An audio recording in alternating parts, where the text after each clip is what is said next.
Okay, my friends, so we made it inside the Yorktown Battlefield Museum. Look at this cannon right here in the back. So we're about to watch in 15 minutes a movie right here, and then we're gonna head off to drive the actual Battlegrounds, which they did recommend my parents buy an annual pass, which for one person, which covers himself and 3 other family members. And so we just ended up having to pay for 1 extra ticket, which was the best option. But yeah, let's go. HMS Sharon.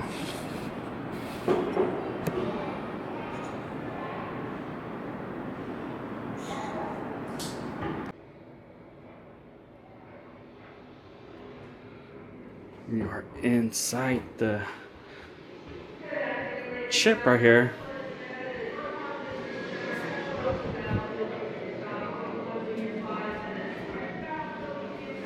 This is inside Revolutionary ship.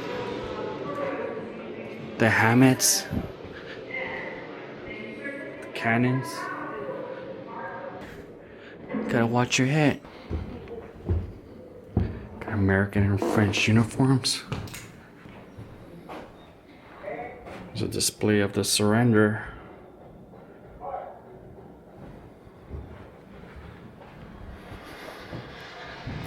Oh, here's a siege of the readouts. There's actually Redoubt 10. Alexander Hamilton captured that redoubt. George Washington's headquarters in here, which of course we'll visit the site once we're on the battlefield road.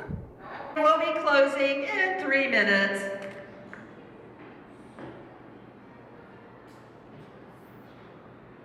Let's see, Dad.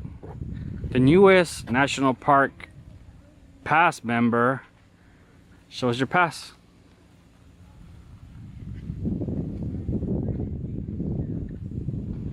Look at that beauty. America the Beautiful. Senior Annual Pass. George Washington traveled ahead of his command and reached Williamsburg on September 14th. The American and French armies filtered in over the next 2 weeks. Washington and Rochambeau marched toward Yorktown on September 28th. British cavalry quickly withdrew upon their approach, and Cornwallis evacuated his outer line the following night. Rochambeau formed on the west, the Americans to the east. Washington had 18,000 men at his disposal. For the next 6 days, the Allies brought up their artillery. This allowed time for the engineers to select locations for the earthworks and batteries. Since the Continental Army was inexperienced in siege warfare, Washington depended on the French. Still, he planned to conduct the siege in the classic European style. We've reached readouts 9 and 10. Readout number 9 to the left, readout number 10 to the right. So, I don't really have to read much there, tell you the basics, because this is the most exciting part of today, is visiting readout number 10 specifically. So readout number 10 will be the one in command by, right here, Alexander Hamilton, who takes command to siege that redoubt. The redoubt was encircled with wooden spikes. They fixed bayonets, and they didn't charge their guns just in case one accidentally went off. They wanted to catch them by surprise. So yeah, Alexander led the charge, and they took over. Right here, time, tide, and erosion on your left is British redoubt number 10. So it is partly reconstructed because most of it has fallen into the river, but it's still pretty cool to see. So guys, just like Gettysburg, it's nothing but fields, brushes. They still preserve all the earthworks. And again, this is all revolutionary history out here for today. But yeah, we'll read that plaque here in a second. Let's go check out the redoubt, or part of the redoubt, mostly reconstructed. This would have been, now full of brushery. But look at the spikes, that's how they would have been placed. And when I said like most of it fell into the river, you can see right here we are at the end. So most of it is just kind of hanging on the side. Yeah. You can hear the calmness of the water.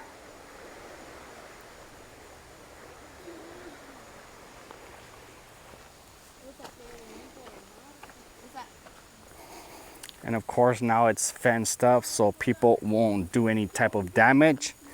So let's read right here. Readout number 10. The column marched in silence with guns unloaded and in good order. Many no doubt thinking that less than 1/4 of a mile would finish the journey of life. Captain Stephen Olney, Rhode Island Regiment.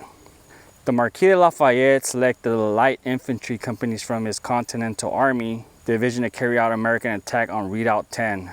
Lieutenant Colonel Alexander Hamilton led assaulting the force of 400 American against 70 British defenders. Concerned an accidental musket firing would give away their advance, the light infantry approached the redoubt with unloaded weapons. The British discovered the attack column as it neared the redoubt and vigorously defended their position. The Americans surged throughout the abattis obstruction surrounding the redoubt, then through holes in the palisaded log walls within the trench, breached the top of the redoubt. And within 10 minutes, mostly hand-to-hand combat secured their objective. Alexander Hamilton, in his report to Lafayette on the action, noted that the British were entitled to acknowledgement of an honorable defense. Right here we have a plaque that says, "On this line at the siege of Yorktown on October 14, 1781, at night the battalions of Gimmett, Hamilton, and Lawrence of the Light Infantry Division of Major General Marquis de Lafayette," again, Marquis Lafayette was the general appointed by Washington, his favorite, under the command of Lieutenant Colonel Alexander Hamilton, with unloaded muskets and fixed bayonets, scaled the parapets, gallantly captured Redoubt number 10, which formed the extreme left outlying defense of the British, and so hastened the surrender of Yorktown, the last fighting of the truce. General George Washington. Okay, so we just saw Redoubt number 10, commanded by Alexander Hamilton and his 400 American soldiers. Now we're going to go to Redoubt number 9. Which is pretty cool because it still has its formation, and there is some cannons on here to kind of display. So this right here, you see the earthworks.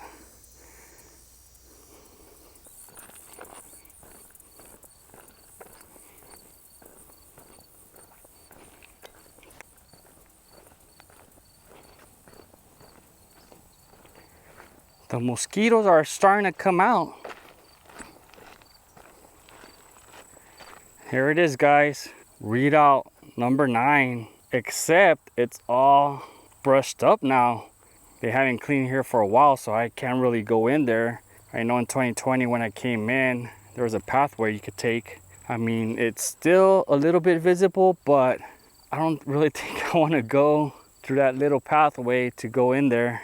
But this is it, a little bit bigger. Maybe that's the same size that other one would have been. I think I'm gonna test it for everybody. Cuckoo, cuckoo. There's no movement. Huh?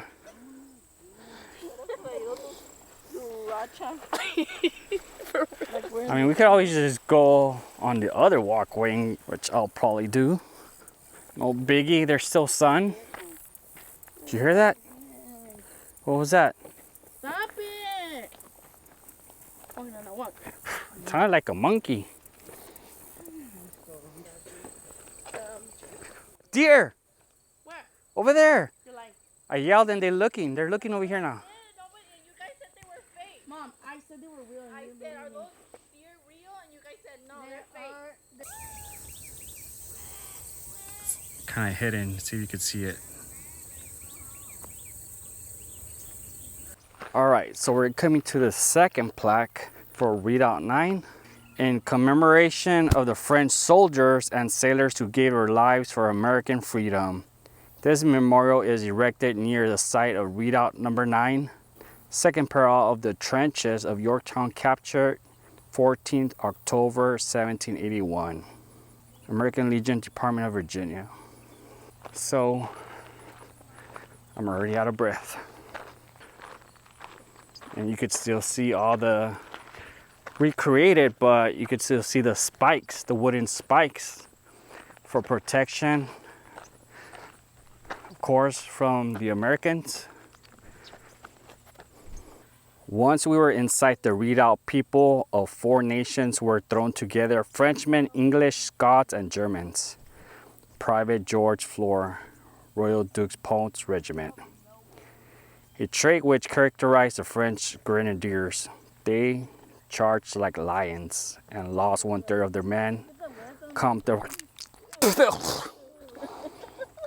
Okay, a mosquito just went in my mouth while talking. So Baron Antoine de Viomenil had overall command of the French attack on Redoubt 9, which was defended approximately by 120 British, which is less, I mean, it's more than the number 10. At number 10, it was 70, I think. And German forces. Selected Colonel and Second Guillaume de Forbach de Dukes Ponce, also known as Willem von Forbach. All these hard names, man. To lead the 400-man assault that was comprised of troops from the... Yeah, I'm gonna start reading all these French words, because I don't know, but basically the French was that in charge of sieging Redoubt number 9, and the Americans were the ones who sieged number 10. But yeah, let's go inside the Redoubt number 9. You go first. Guide us. No. I don't want to get caught by a spider web. Careful, Mom. Ooh, what is that? An armadillo? What is it? That looks... A beaver? What the heck is it called? It's that beaver. It's Bucky's. It looks like, the ones that live inside the hole from... Like here. It's Bucky, look, it has a flat tail. Just crazy to think of the fighting that took place inside of here. The British being invaded by the American soldiers, or actually the French soldiers in this redoubt. Kitty, kitty, kitty, kitty. It's not a cat. It looks like a beaver. Probably. So this would have been a bloody and place of death. I wonder if it's haunted. Let's all take silence and see if we can hear voices.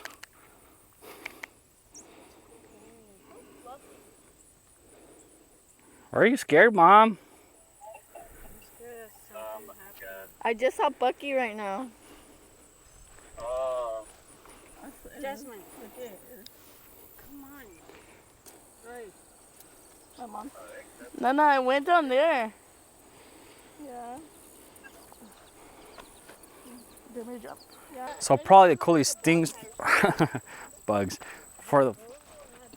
so probably the coolest thing for me to see, just because of the Alexander Hamilton play. So capturing those readouts is what helped the American force with the French siege Yorktown. They were able to build a second reinforcement line closer to Yorktown, and of course they were closer now to bombard the town with cannons, which led to the surrender of Cornwallis.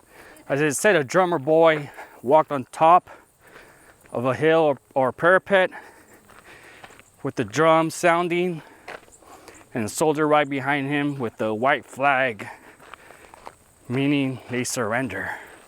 It does look like they come out here and cut the grass, because you could see the actual trim right here, but it looks like it's been a while. They need to come out here and trim some brush and some grass. But right here, is our car rental. We're the only ones out here.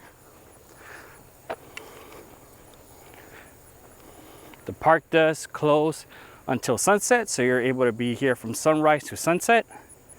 But you do have to buy a $15 pass to be in the park, because it is a national park. And my camera just went crazy. Humans. All right, so we are continuing this trail of the battlefield. Oh, what's that? What's that over there? Oh, it's a doggy. Oh, it's a deer. No, it's fox. What is it? A deer or a fox? Dile, are those your dogs? Wait, right here, right here.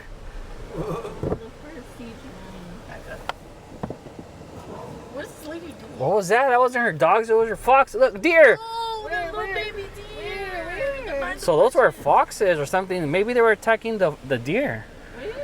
Can we get down? First siege line, reconstruct your Washington troops built works like this when they opened the siege of Yorktown. These fortifications, together with the French, made a circling line stretch a mile quarter from the York River to Yorktown Creek.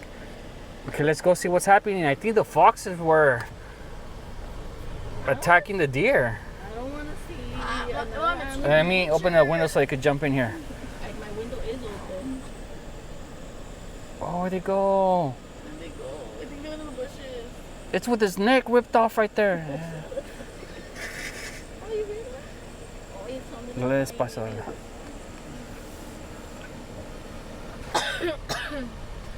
Going into the forest. So the speed limit is 5 miles per hour aquí, so that you can enjoy the view. Say like don't feed the animals. It does say that. There was a sign that said don't feed wildlife. Get a hold of your nana. Look at the trees that fall. American approach road. The steep banks of this ravine gave American troops protection from British cannon fire as they moved up to build and man the siege lines. French troops used a similar cover to the west. Is there any You went into the Orlando freaking waters. You could go in there too. If you look back, you're still in haciendo. Is there any crops? Dam. Hey, we went into the Buckland Park pond. I think we can go That's anywhere. disgusting, Mom.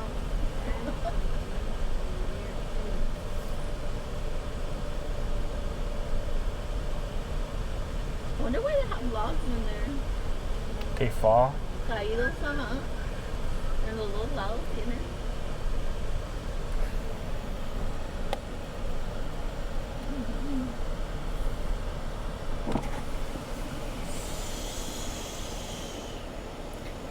We reached Warmly Creek crossing. The earth dam in front of you. Hey, that's what that was a beaver. You see, there's a dam right here. That's a badger.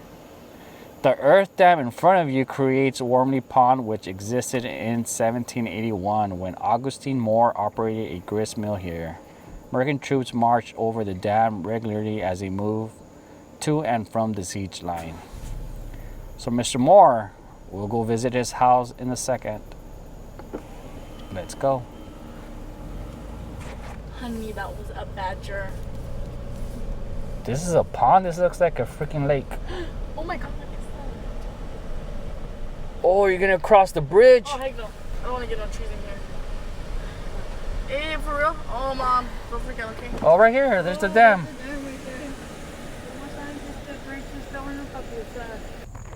And so here to the left, we have the Moore Cemetery. Family members right there, probably. But this is the Moore house. This is the house where they would have met to start signing papers of the surrender. This is where the British would surrender to the Americans. October 18, 1781.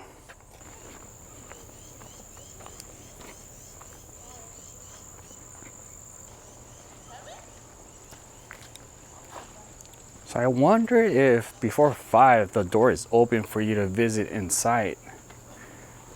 I wouldn't know right now since it's already past 5.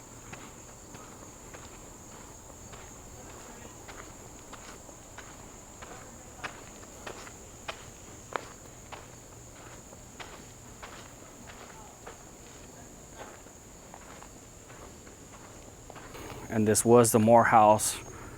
Over here on the right side, we do have a military or naval base. And we got the York River. So what the heck is that? No. Look at the deer.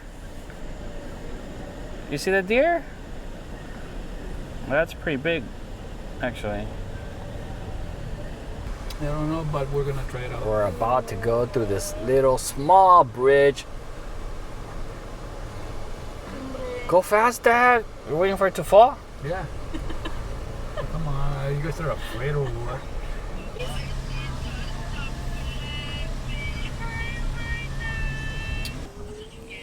Okay, and we do have this open field right here. We've got Marquis de Lafayette and his division. Here we are at last, before Yorktown, and our operations will soon be noisy. Marquis de Lafayette camped before Yorktown, September 30, 1781.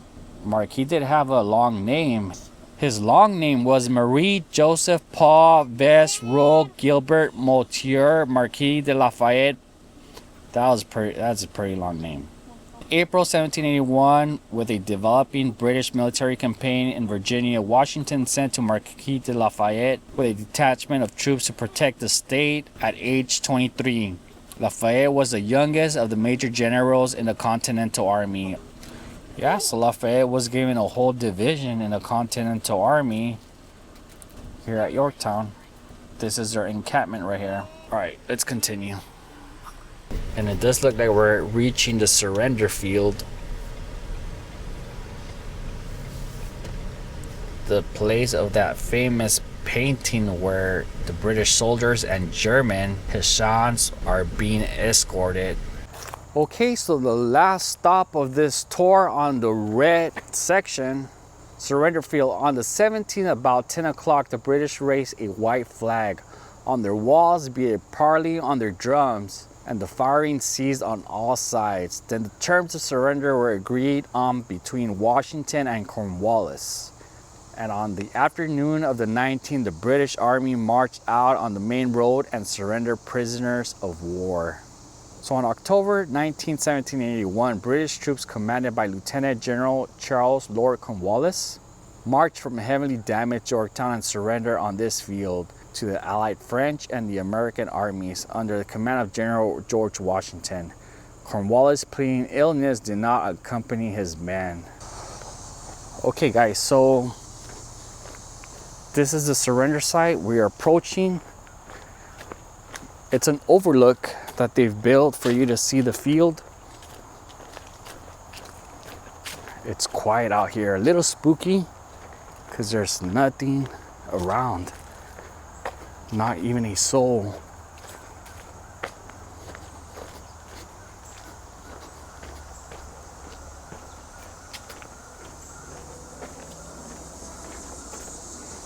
I do hear jets up in the sky, but hopefully I don't hear any wildlife out here.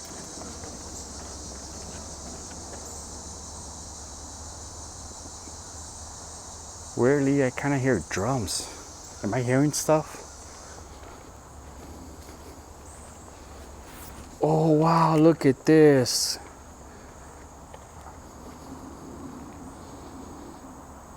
We got British cannons out here and mortars.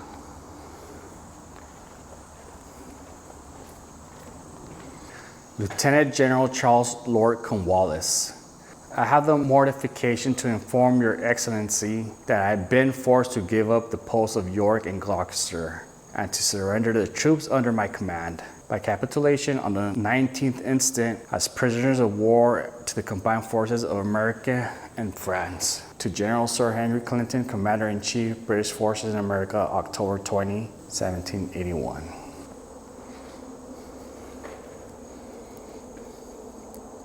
So just imagine this painting right here on that field.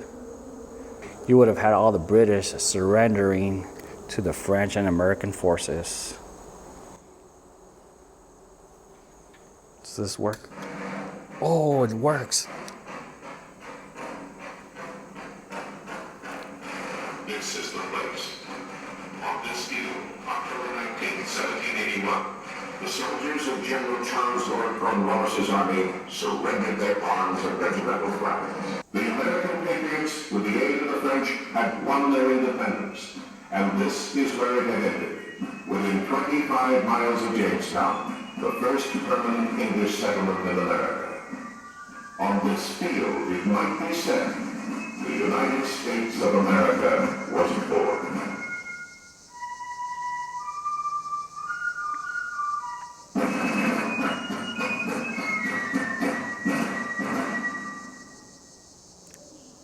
That was a good last sentence. What he said, if you heard it, it sounded a little bit distorted. They needed to change those speakers, but he said that on this field, the United States of America was born. Pretty much, this is a surrender field.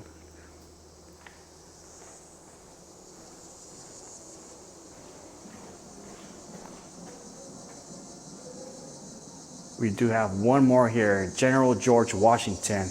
I have the honor to inform Congress that a reduction of the British Army under the command of Lord Cornwallis is mostly happily effected.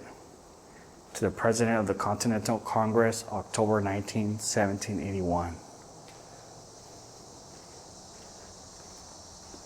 Am I hearing stuff? I feel like I'm still hearing drums somewhere out there. I see more deer out there in the distance. Tons of deer. I see 1, 2, 3, 4, 5, 6, 7.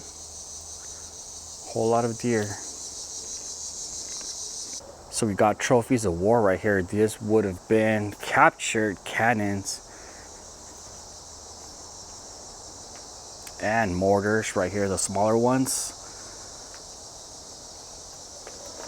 These were the actual cannons that the British used. Now they're trophies.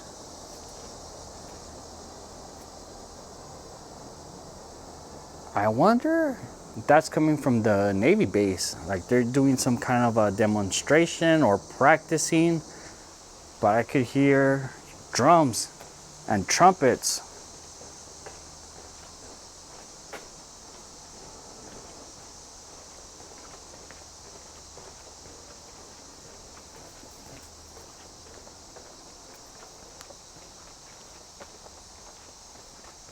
Okay, and so the yellow markers are now for the battlefield tour road of encampment areas. So we're probably going to see where George Washington's encampment was. So let's continue through the yellow arrows.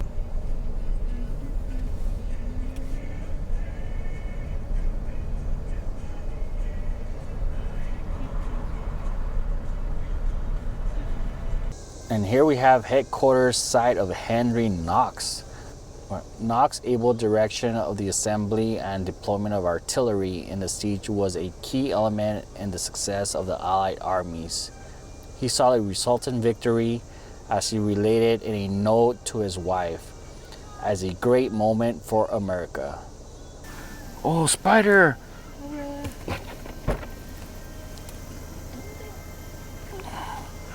Right there.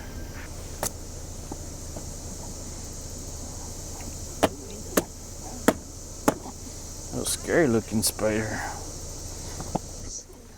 Okay, I think it's gone.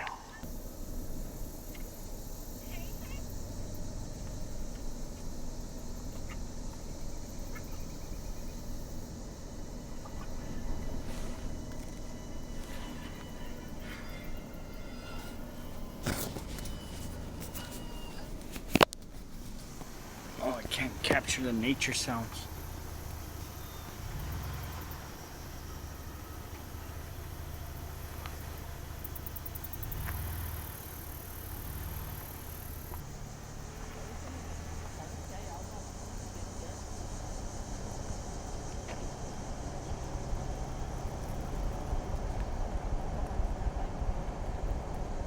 Okay guys, probably our last stop right here. This is where George Washington headquarters would have been like. Of course, really not much to see, but really just marking the spot where it would have been at. You can see a picture right there. It's the tent. I believe it's probably like the same tent they have at the museum that we saw earlier. But you could see some homes around the area.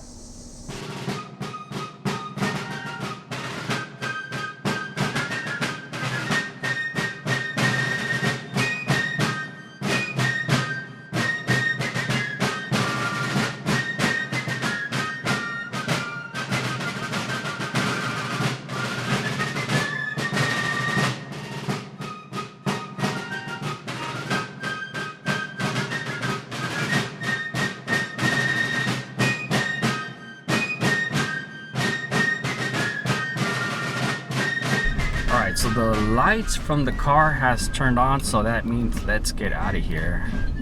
Alright, so we're gonna end it here at the Yorktown Victory Monument.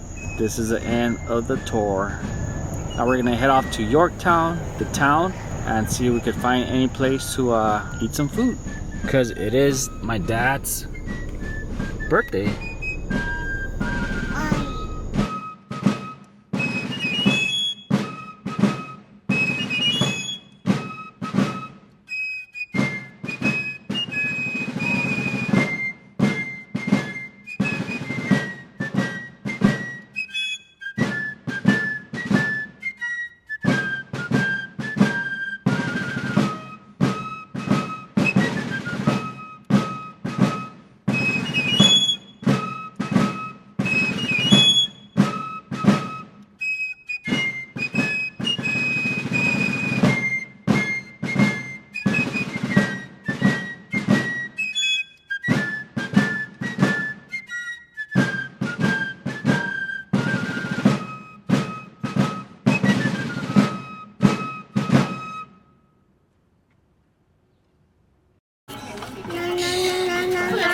Alright, we did decide to eat Sit down. at this place called La Terraza Mexican Grill.